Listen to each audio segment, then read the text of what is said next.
In late 2015, following the downing of the Russian fighter jet, a pattern for the future of Turkey and the Middle East started to become apparent. A Western-backed plan to foresee the fall of Turkey into a civil war was set in full swing. This complex plan involved infuming the already tense relations between the many sects, including the Kurdish militias and split political groups. If you haven't watched our video about this, I highly suggest you take the time to do so to get a better understanding of what's happening in Turkey. The failed military coup is something that has caused many trouble wrapping their head around it. With the obvious lack of support and poor execution, it leaves many to wonder if the coup was even legitimate. My first thought while seeing the coup unfold in real time as Turkish social media users flooded streams with videos and images of seemingly small amounts of military personnel that was supposed to gain control of the entire nation of Turkey. In fact, many of the troops involved told reporters they thought it was a military exercise. Other sources even noted that Erdogan's plane had been strafed by the stolen jets, having ample opportunities to shoot it down, yet they didn't.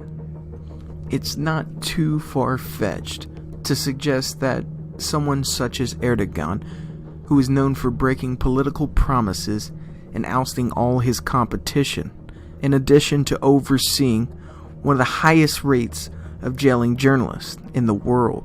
Erdogan himself even stating that the coup was a gift from God. So, case closed then, right? Erdogan staged a coup to gain more political power and support to become what some are calling a democratic dictatorship. Well, unfortunately, this is the real world, and everything isn't as cut and dry as it may first seem. Knowing in advance about the US intervention and support garnering for the Kurdish factions in both Turkey and northern Syria, it was not shocking to me when I found out that the man being blamed for this coup has ties to the FBI and CIA. In fact, Turkish intelligence claimed back in 2011 that Gulen's moderate Islamic movement based out of Pennsylvania has been providing cover for the CIA since the mid-90s. Also, Graham Fuller, former CIA operative, giving direct recommendations to the FBI not to extradite Gulen back to Turkey in 2006, stating he did not pose a threat. Well, you might say this has nothing to do with Erdogan staging his own political coup. Well, yes and no. You see, this all goes back to the US plan to topple Bashar al-Assad and the Syrian government. The United States failed. Their goals were crushed by the Russian intervention. This is where John Kerry's Plan B came into action. Someone's going to have to sit down at a table and arrive at an understanding about what Syria is going to be. But it may be too late to keep it as a whole Syria if we wait much longer.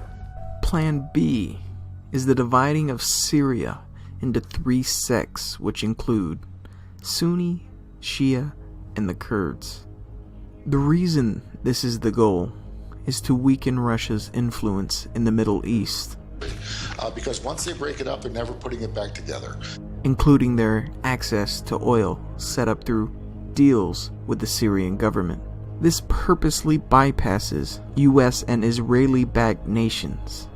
This pipeline will go through Iran, Iraq, and Syria, all three targets of the US for a long time. Starting with Iraq and then Syria, Lebanon, Libya, Somalia, Sudan, and finishing off Iran.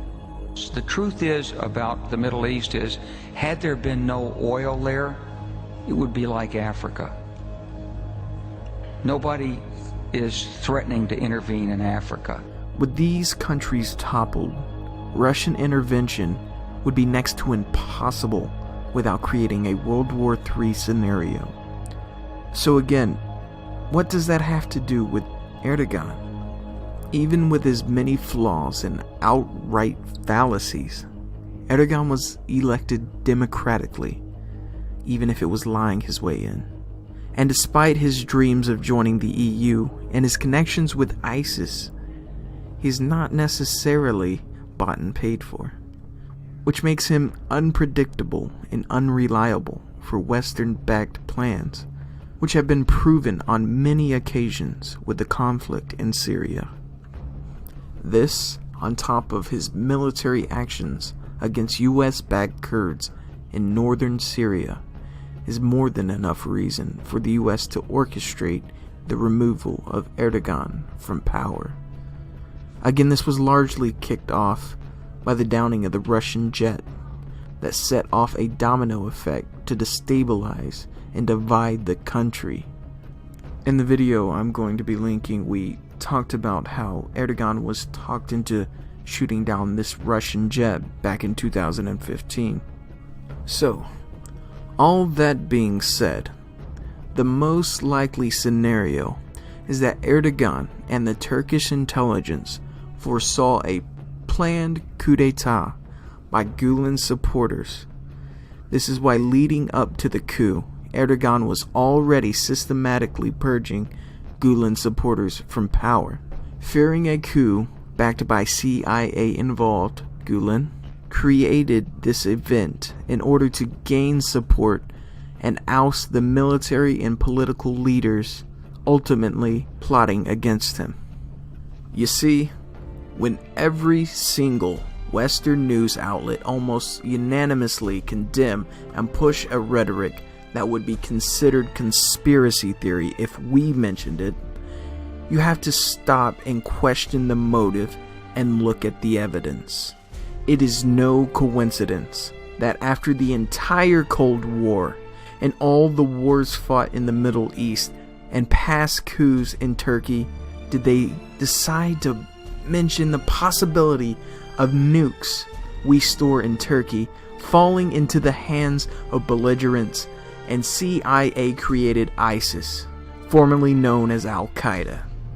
We have seen these same tactics of using the media to shame and gain public support before every US intervention of a country in the Middle East. Saddam Hussein, Saddam Hussein, Saddam Hussein, Saddam Hussein, Saddam Hussein, Saddam, Saddam, Saddam, Saddam, Saddam, Saddam, Saddam, Saddam, Saddam, Saddam, Saddam, Saddam, Saddam Hussein. By no means am I a fan of Erdogan, yet look at who is causing the situation. Erdogan was played into shooting that Russian fighter jet down, just like Saddam Hussein was played into invading Kuwait, directly supporting these figures and their actions until they do it and then they turn on them. All these actions and events are highly calculated, and rarely does something happen naturally without outside intervention. These superpowers are playing a big game of geopolitical chess, and it is the innocent lives of billions that hangs in the balance. This is Cold War 2.0, and it started years ago. It is time we stand up to our governments and we refuse to take part.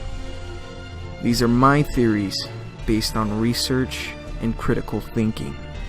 I advise you to do your own research because you can trust no one unless you trust yourself. All the links are in the description below. This has been Tyranny Unmasked.